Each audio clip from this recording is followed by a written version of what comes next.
한쪽에선 경기가 반등할 조짐을 보였다고 하고 다른 쪽에선 장기 침체의 시작점에 섰다고 분석했습니다. 정부와 민간의 현재 경기 상황 판단이 정반대로 갈린 건데 양측의 논리와 평가까지 자세히 분석했습니다. 독일 국채금리와 연계된 DLF가 대형 손실을 맞은 지 몇 달 되지도 않았는데 이번엔 홍콩 주가가 말썽입니다. 홍콩 증시를 기초로 한 ELS를 은행이 판매한 ELT 상품이 최근 홍콩 증시 하락으로 불안해진 겁니다. 자세한 상황 알아봤습니다. 건설 회사가 아파트에 브랜드를 내걸고 벌이는 이미지 경쟁. 과거에 치열했다 최근에는 좀 시들해졌는데 이 경쟁에 다시 불이 붙었습니다. 소비자들이 아파트의 브랜드에 따라 자재의 품질, 나아가 집값도 달라질 것으로 인식했기 때문인데 과연 실제로도 그런지 취재했습니다. 게임 회사가 애완동물 사료 만드는 기업을 인수하더니 최근엔 정수기 렌털 업체를 인수하고 싶다는 게임사까지 나왔습니다. 언뜻 보기에 전혀 연관이 없어 보이는 기업이 하나로 합치는 건데 이 같은 방식이 4차 산업혁명 시대의 새로운 생존법 중 하나로 자리 잡고 있다는 분석입니다.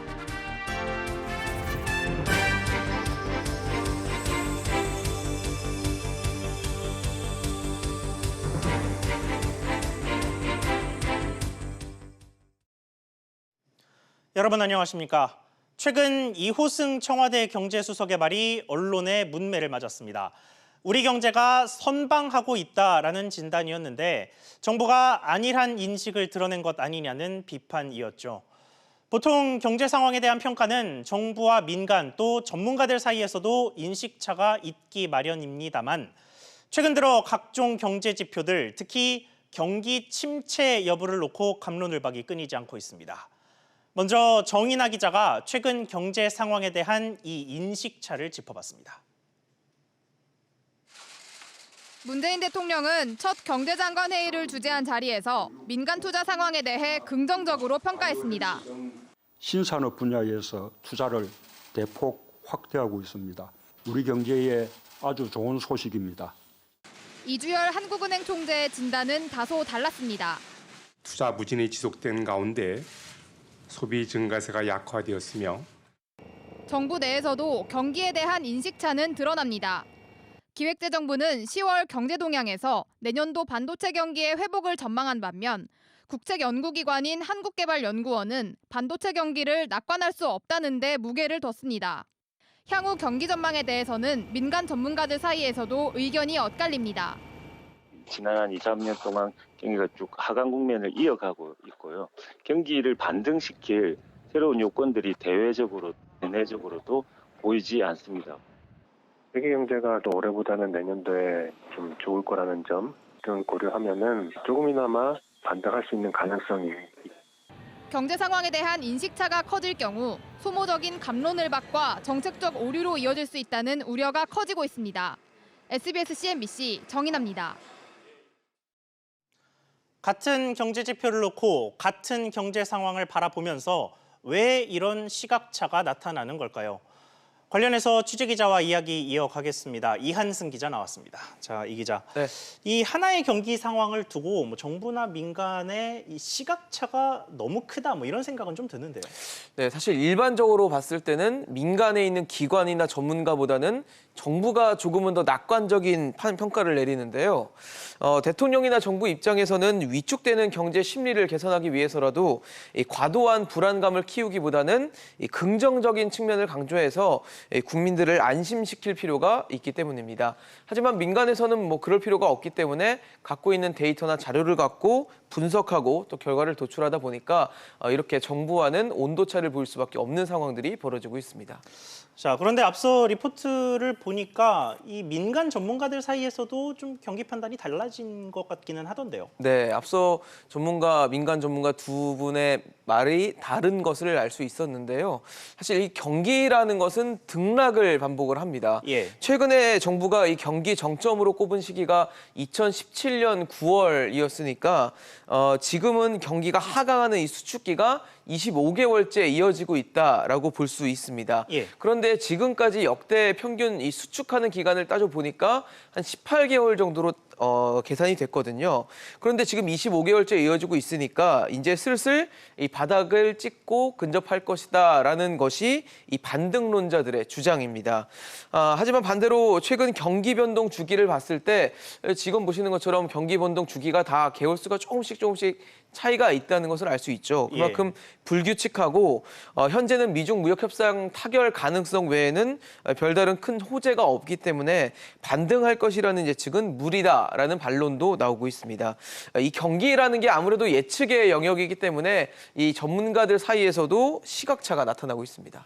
네, 이 기자가 앞서 이 정부는 국민들에게 지나친 불안감을 심어주지 않기 위해서 다소 낙관적인 이야기를 할 수밖에 없다라고 네. 말을 하기는 했지만 그럼에도 불구하고 정부가 이렇게 계속해서 낙관적인 메시지를 던지는 것 자체에는 좀 비판적인 목소리가 있는 것 같습니다. 그렇죠. 정부는 사실 정책을 설계하고 또 운용하는 곳이긴 만큼 이 지나치게 낙관적인 판단이 혹시 안일한 대응이나 또 현실과 동떨어진 정책으로 이어지진 않을까 하는 우려가 나오고 있는 건데요. 예. 과거 90년대 후반 외환 위기 사태를 봤을 때도 정부는 사태가 터지기 전까지 우리 경제 문제 없다, 우리 기초 체력 충분하다라고 말을 해왔는데 지금도 정부 인식이 이 외환 위기 때처럼 안일하다고 비판하는 여론도 적지 않습니다. 최근 청와대 경제수석이 이에 대해서 반박하긴 했는데 이처럼 경기 판단에 대한 인식 차이 또 이에 따른 갑론을박은 당분간 계속될 것으로 보입니다. 결국은 시간이 지나 봐야 이 경기가 어떤지 판단하는 게 누가 맞았나를 좀 알 수 있을 것 같습니다. 그럴 것 같습니다. 네, 이 기자 이야기 잘 들었습니다. 이런 가운데 정부는 올해 경제 성장률 2%를 꼭 달성하겠다고 다시 한번 강조했습니다. 미국을 방문 중인 홍남기 경제부총리가 한 이야기인데 자세한 내용 취재기자 연결해서 들어보겠습니다. 정광윤 기자, 홍 부총리가 구체적으로 어떤 이야기를 한 겁니까? 홍남기 경제부총리는 현지 시간 17일 미국 워싱턴 DC에서 S&P와 피치 등 국제 신용평가사 임원들을 만났는데요. 이 자리에서 올해 경제 성장률은 정부 목표치인 2.4%를 달성하기 녹록지 않다며 2%대 성장률 달성을 위해 가용 정책 수단을 총동원할 것이라고 말했습니다. 홍 부총리는 현재 경제 상황에 대해 수출과 투자가 부진하지만 소비가 양호하고 취업자 수도 증가하는 등 뚜렷한 회복세라고 강조했는데요. 확장적 재정 정책의 필요성을 언급하면서 국가 채무 비율이 2023년 46.4%로 증가하지만 한국의 재정 여력을 고려하면 충분히 감내 가능한 수준이라고 말했습니다. 그리고 우리 자동차 관세 문제도 나왔죠. 네, 홍남기 경제부총리는 스티븐 무누신 미 재무장관과의 양자회담에서 한국을 자동차 관세 적용 대상에서 제외해달라고 요청했습니다. 이에 대해 무누신 장관은 한국의 입장을 충분히 고려하겠다고 답했습니다. 미 재무부는 환율 조작국을 지정하는 환율 보고서 발표를 앞둔 상황인데요. 이와 관련해 무누신 장관은 한국 외환 정책의 투명성 제고 노력을 높게 평가한 것으로 전해졌습니다. SBS CNBC 정광윤입니다. 다음 소식입니다. 홍콩에 상장된 중국 본토 기업을 대상으로 하는 홍콩 항생 중국 기업 지수, 흔히 H지수라고 부르는 주식시장이 있죠. 이 지수가 최근 홍콩 사태로 큰 폭의 하락세를 보이면서 또 투자자들을 긴장시키고 있습니다. 먼저 류정훈 기자가 보도합니다. 홍콩 사태와 미중 무역 갈등으로 중국 증시 약세에 따라 홍콩 H지수 역시 4월 최고점 이후 10월 현재까지 10% 이상 하락했습니다. H지수를 기초자산으로 발행한 ELS 상품을 편입한 주가 연계형 특정 금전 신탁, 일명 ELT를 판 시중은행들로선 H지수 향배가 초미의 관심사입니다. 홍콩 H지수가 정해진 기간 동안 일정 구간에 머물면 이자를 받는데 급락해 그 구간을 벗어나면 손실을 볼 수 있기 때문입니다. 실제 2015년부터 2016년 초 사이에 중국 증시 폭락에 H지수가 반토막이 나면서 이 지수를 편입한 ELS가 큰 손실을 본 적이 있습니다. 현재 은행권의 ELT 중 홍콩 H지수를 포함한 상품의 잔액은 25조 6천억 원. 주요 시중은행 가운데 국민은행의 ELT 잔액이 14조 원으로 가장 많습니다. H지수가 하락했지만 녹인 구간, 즉 손실을 볼 구간까지는 현재보다 지수가 25에서 30% 이상 더 빠져야 한다는 점에서 손실을 운운하는 것은 지나치다는 지적입니다. 작년 최고점 대비 20%밖에 안 떨어졌으니까 지금 아직도 많이 남은 거죠. 더군다나 최근에 다시 반등을 하고 있고. 특히 은행권이 판매한 ELT 상품은 2, 3년 후에 만기가 돌아오고 이 기간 중 6개월 단위로 평가해 기초자산이 일정 수준 이하로 내려가지 않으면 원금과 이자를 조기 환급하고 있어 리스크에 대한 해지도 이뤄진 상태라는 게 은행 측의 설명입니다. 하지만 홍콩 시위가 격화되고 지수가 급락할 가능성을 배제할 수 없다는 점, DLF, 라인펀드 등으로 투자자들의 근심이 크다는 점에서 은행권 내부에서도 긴장하는 눈치입니다. 변동성이 커지니까 그런 부분들 변동성을 제거하고자 하는 거죠. 시장 상황이 안 좋으면 고객한테 영향을 미칠 수 있으니까 그런 부분들을 감안을 하는 거죠, 사장이. 한편 우리은행은 홍콩 H지수에 연계된 주가 연계 신탁 판매를 중지했고 하나은행도 판매를 절반가량 줄여가는 등 고위험 상품 판매에 신중을 기하고 있습니다. SBS CNBC 류정훈입니다. 보신 것처럼 홍콩 증시의 변동성이 커지면서 이걸 기초자산으로 한 ELT 상품에 투자한 고객들은 돈이 묶이거나 원금이 떼일 걱정을 하고 있습니다. 그렇다면 원금 손실 가능성은 실제 어느 정도나 되는지 자세히 알아보겠습니다. 취재기자 나와 있습니다. 자, 박규준 기자. 예. 원금 손실 가능성 이게 실제로 얼마나 된다고 봐야 됩니까? 원금 손실 여부는 상품 가입으로부터 만기 시점이 3년이 지나봐야 그 시점에 알 수가 있습니다. 이 상품 구조상 이 가입한 날의 지수를 기준으로 해서요. 이 3년 후 만기 시점에 이 수치가 35%나 40% 넘게 하락하게 되면 그 하락폭만큼 원금 손실을 보게 되는 구조입니다. 그러니까 35% 하락했다고 하면 1억 원 투자했을 때에 3년 뒤에 이제 6,500만 원만 투자자는 건지게 되는 겁니다. 전문가들은 이 H지수가 7,000 초중반 수준으로 떨어지게 되면 이 만기 시점에 원금을 떼일 가능성이 높다고 내다보고 있습니다. 자, 그러면 이 홍콩 H지수가 정말 7,000선까지 내려갈 가능성이 있습니까? 전문가들 이야기를 좀 들어보면요, 그 정도까지 내려갈 가능성이 높지는 않다라는 게 지배적인 관측입니다. 과거에 중국 경제 부진 등으로 인해서 지금 보시는 것처럼 과거에 H지수가 2015년 5월부터 16년 2월까지 크게 떨어진 적이 있는데요. 그럼 14,800에서 7,500 수준으로 반토막이 난 적이 있습니다. 하지만 이 경우는 이례적인 사례라고 보는 게 맞을 겁니다. 앞으로 만기인 3년 뒤에 보시는 것처럼 이 정도로 50%가나 떨어지게 될지는 알 수가 없습니다. 다만 올해 홍콩 사태로 H지수가 많이 빠졌다고는 해도 보시는 것처럼 17% 빠진 상황이고 올해 최저점이 이제 9,800 수준이거든요. 또 최근에는 다시 만 수준으로 회복했기 때문에 낙폭을 과연 35%, 40%까지 키우면서 7천 선으로 떨어질 가능성이 있을까? 이에 대해서는 회의적인 시각이 많은 겁니다.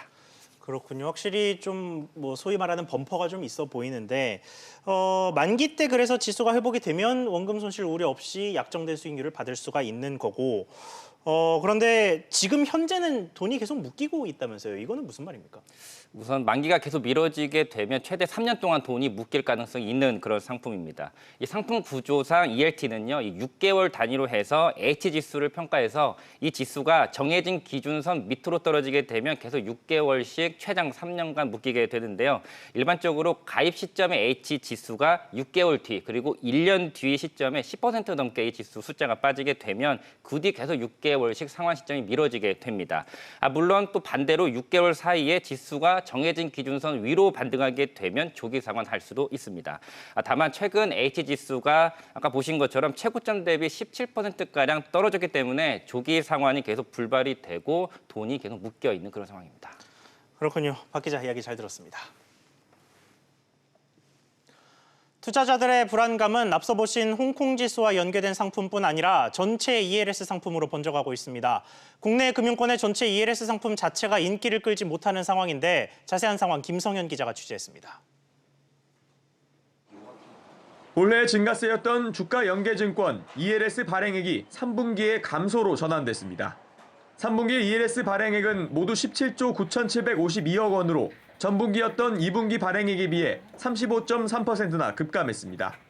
3분기 ELS 발행 규모는 16조 6,407억 원으로 전분기 24조 6,359억 원에 비해 32% 줄었습니다. 특히 지난 8월부터 감소세가 두드러졌는데 DLS 사태와 국내외 증시가 영향을 준 것으로 분석됩니다. 투자자 중에서는 저거 정말 위험한 상품이야 하면 안 되구나 하는 게 뭐 어느 정도는 있을 수는 있겠죠. 그 금액이나 퍼센테이지에 심리적인 위축 또 분명히 어느 정도 기인은 했겠죠. ELS 조기 상환 규모도 커졌습니다. 3분기 ELS 상환 금액은 21조 8,609억 원으로 전분기보다는 감소했지만 지난해 같은 기간과 비교해서는 11조 원 이상 증가했습니다. 상환 유형별로는 조기 상환이 19조 3,805억 원으로 전체 상환 금액의 88% 이상을 차지했습니다. 코스피도 있고 항생도 있고 유로스톡스도 있고 다양해요. 기초자산이었던 지수도 조기 상환 시점이 좀 더 안 좋아지거나 뭐 이래가지고 상환이 좀 안 되고. 한편 지난달 말 ELS 미상환 잔액은 전분기 말보다 4.9% 감소한 72조 4,200억 원으로 집계됐습니다. SBS CNBC 김성현입니다. 이번엔 부동산 소식 전해드리겠습니다. 한동안 시들했던 아파트의 브랜드 경쟁. 그 이름값을 살리려는 건설사들의 경쟁에 다시 불이 붙었습니다. 20년간 활용됐던 아파트 브랜드를 바꾸거나 아예 새로운 이름을 쓰는 등 변화가 속속 감지되고 있는데 김원진 기자가 브랜드 경쟁 상황 전해드립니다. 서울 종로의 한 아파트입니다. 전용 면적 59제곱미터가 지난 7월 13억 원에 거래됐습니다. 같은 크기의 길 건너 아파트가 지난 8월 거래된 가격은 8억 1천만 원. 걸어서 5분 거리일 정도로 가깝지만 1.6배가량 차이가 나는 겁니다. AS가 좀 잘 되는 것 같아서 그거는 좀 많이 만족하고 있고 조금 이름 없는 아파트에 비해서는 자재 같은 게 조금 좋구나 생각을 했고 아파트 값은 결국 자재 값이구나 이제 그런 생각이 좀 들어요. 지난해 말 실시된 한 설문조사에서 브랜드 가치가 아파트 값에 영향을 미친다고 답한 비율은 무려 92%. 이런 가운데 최근 건설사들이 앞다퉈 새로운 프리미엄 브랜드를 내놓거나 기존 브랜드를 고급화하는 등 치열한 경쟁을 시작했습니다. 강남권 대표 재건축 단지 중 하나인 반포 우성아파트 시공을 맡은 롯데건설은 롯데캐슬 이후 20년 만에 새로운 고급 주거 브랜드를 선보일 예정입니다. 원래는 한글 브랜드를 썼던 한화건설도 최근 브랜드 이름을 외국어로 바꾸면서 고급화를 추진하고 있습니다. 대기업 건설사들이 20여 년 동안 끌고 온 브랜드 이미지를 최근 흐름에 맞게 새로 고침하면서 고급 주거 브랜드 입지 굳히기에 나섰다는 분석입니다. 2000년하고 20년 사이에 국민 소득이 2배 이상 올랐거든요. 경제 환경 변화에 맞춰서 그리고 이제 재건축 수요에 맞춰서 이제 아파트 브랜드가 한 단계 프리미엄 브랜드로 재도약하는 시기. 지난 2000년 전후로 벌어졌던 브랜드 아파트 전쟁 2차전의 막이 올랐습니다. SBS CNBC 김한진입니다. 이렇게 건설사들이 브랜드 고급화에 힘을 쏟고 있는데 이게 과연 소비자들에게 무조건 좋은 건지 취재를 한 김환진 기자와 좀 더 자세한 이야기 나눠보겠습니다. 자, 김 기자. 네. 먼저 이 소비자들의 아파트 브랜드 선호도 이건 어느 정도나 됩니까? 지난 7월이었습니다. 서울 상도동의 두 아파트 단지가 기존 이름이었던 엠코타운 대신 힐스테이트로 단지명을 바꿨습니다. 예. 아파트에 붙이는 브랜드명을 바꾸려면 주민 80% 찬성에다가 구청 승인, 그리고 건설사 협의 등 까다로운 과정들을 거쳐야 하는데요. 그럼에도 브랜드를 바꾸면 아파트값이 더 오를 수 있다는 기대감에 이런 수고를 마다하지 않는 겁니다. 한 부동산 정보 업체의 조사 결과 같은 입지에서 아파트를 구입할 때 최우선으로 고려하는 요소로 소비자의 37%가 브랜드를 꼽기도 했습니다. 자, 그런데 앞선 리포트 보면 이 좋은 브랜드의 아파트는 자재도 좋을 것이다 이렇게 생각하는 경우가 좀 있는 것 같은데 네. 고급 브랜드 아파트의 품질이 실제로 그렇지 않은 아파트보다 더 낫습니까? 꼭 그렇지는 않습니다. 얼마 전에 한강변의 대표적 고급 아파트인 아크로 리버뷰의 주민들이 보시는 것처럼 하자 보수를 요구하면서 단지 입구 앞에 현수막을 붙이기도 했는데요. 예. 실제로 마감이나 자재 등 기본적인 부분에서 고급 브랜드와 그렇지 않은 일반 브랜드 아파트 사이에 큰 차이는 없다는 게 전문가들 분석입니다. 한번 들어보시죠. 예. 모든 건설회사가 다 재하청, 재재하청을 통해서 아파트를 시공하고 있습니다. 이러한 구조 속에서 아파트의 시공의 품질을 브랜드 가치만으로 볼 수는 없다. 다 짓고 파는 게 아니라 선분양하는 구조이기 때문에 그래도 브랜드 대규모 건설사들이 공급하는 아파트가 더 좋은 거 아니겠냐는 막연한 기대로. 자, 그런데 이 고급 아파트를 선호하는 소비자들의 이 현상, 부작용 같은 것은 없을까요? 네, 물론 있습니다. 입지, 그러니까 땅값이 비싼 지역에 고급 아파트가 들어서고 또 이에 따라서 높아진 브랜드 가치가 가격을 올리는 양상이 반복이 되면서 아파트 가격이 계속 올라갈 수 있다는 겁니다. 브랜드 고급화에 쏟는 돈은 결국 분양가에 포함이 된 것이기 때문에 내 집 마련을 하려는 서민들 입장에서는 분양가가 상승하는 부작용도 있을 수 있습니다. 네, 김환진 기자 이야기 잘 들었습니다. 최근 게임 업체 넷마블이 정수기를 주로 렌털하는 웅진 코웨이를 인수한다는 소식이 있었습니다. 이렇게 다소 엉뚱해 보이는 이질적인 기업들 사이 인수 합병의 배경 그리고 전망까지 분석해 보겠습니다. 먼저 정윤형 기자가 그 움직임을 알아봤습니다. 노르웨이의 유아용품 전문 회사가 만든 유모차입니다. 특이하게도 현재 이 회사를 소유한 곳은 바로 게임 업체 넥슨의 지주사입니다. 지난해에는 이탈리아의 애완동물 사료회사를 인수하기도 했습니다.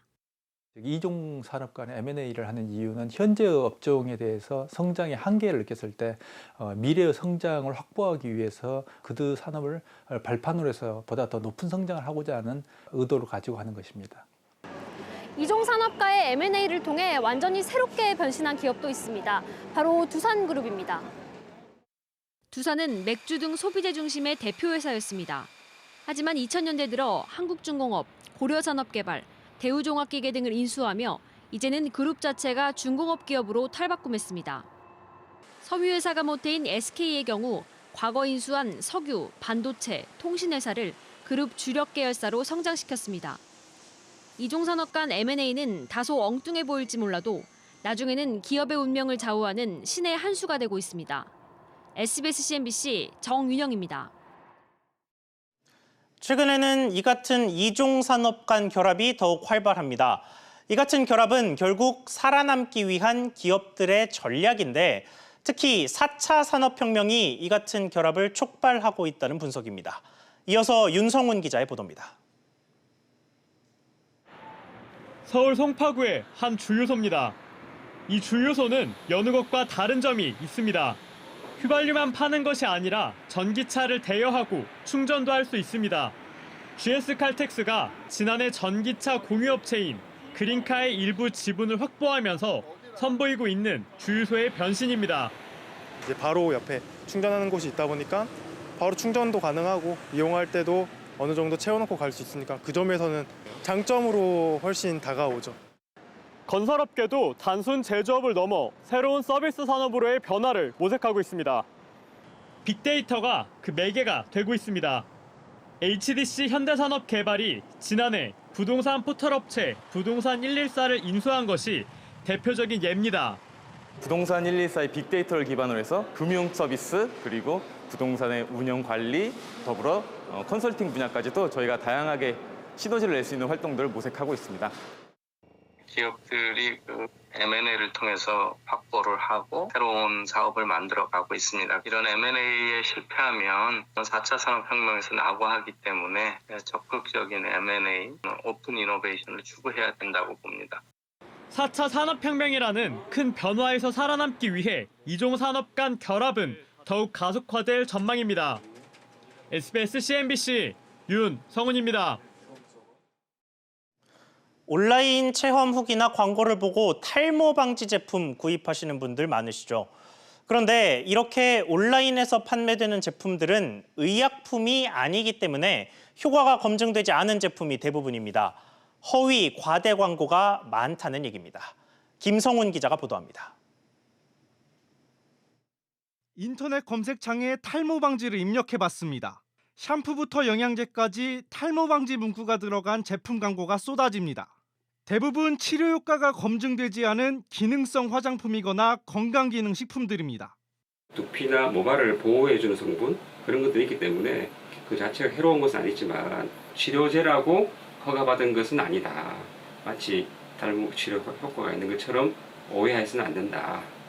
탈모 방지 문구는 탈모를 유발하는 호르몬 생성을 억제하거나 모발 성장 촉진 효능이 의학적으로 검증되어야만 사용할 수 있습니다. 샴푸 같은 기능성 화장품이나 식품 등은 탈모 방지나 치료 효과가 검증되지 않아 이처럼 탈모 증상 완화로 표기해야 합니다.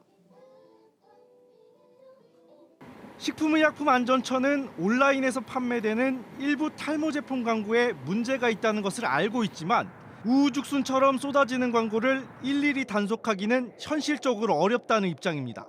모니터링과 현장 감시를 실시하고 있습니다. 제한된 인력으로 그런 부분을 다 일일이 대응하기는 힘든 면도 있습니다. 광고가 실리는 온라인 포털이 보다 적극적으로 나설 필요가 있다는 지적도 나옵니다. 포털에서 이들 업체에 대해서 나름대로 규제를 하고 있지만은 더욱 큰 관심을 갖고 지속적인 자정 노력을 해주는 것이 최선의 방법이라고 생각합니다. 탈모인들의 고민을 자극하는 과대 광고가 늘고 있어 소비자들의 주의가 필요해 보입니다. SBS CNBC 김성훈입니다.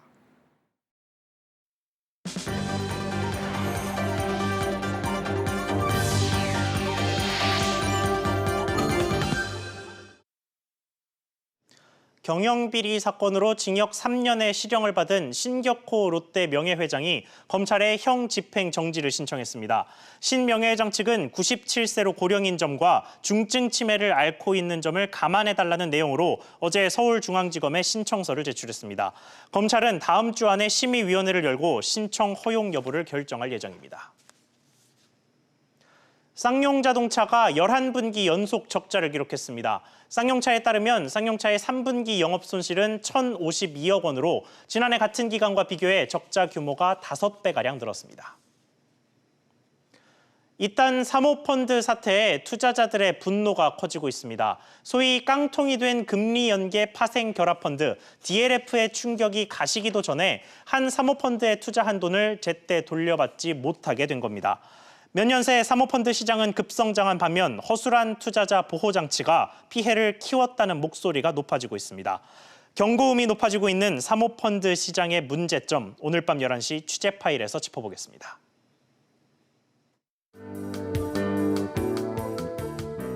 안녕하세요. K웨더 라이프스타일 예보 김민주입니다. 이 시각 위성 영상 보시면 전국이 대체로 흐린 가운데 강원 영동과 남부지방에 비가 오고 있는데요. 전라도와 경상 내륙 지역에 내리는 비는 오늘 자정까지 오다 점차 개겠고요. 충청도는 오늘 저녁부터 밤사이 산발적인 빗방울이 떨어질 때가 있겠습니다. 내일이면 신나는 주말인데요. 이번 주말은 대체로 맑을 것으로 예상됩니다. 다만 토요일에 강원 영동과 제주도는 오전까지 비가 내리다 오후부터 점차 맑아지겠고요. 일요일에는 낮과 밤의 기온차가 큰 전형적인 가을 날씨가 예상되는 만큼 감기에 걸리지 않도록 옷차림을 따뜻하게 해주시기 바랍니다. 중부지방은 대체로 맑겠고요. 아침 기온은 평년보다 1도에서 3도가량 높게 시작하겠습니다. 동해안 지역 새벽까지 비가 내리겠습니다. 낮 기온은 속초 19도, 강릉 18도까지 오르겠습니다. 남부지방의 낮 기온은 광주와 부산, 대구 23도, 전주와 제주 22도로 선선하겠습니다. 큰 일교차에 유의하시기 바랍니다. 당분간 일교차 큰 가을 날씨는 계속되겠고요. 다음 주 수요일과 목요일 사이 동해안과 제주도에는 비가 올 것으로 전망됩니다. 주말 잘 보내세요. 날씨였습니다.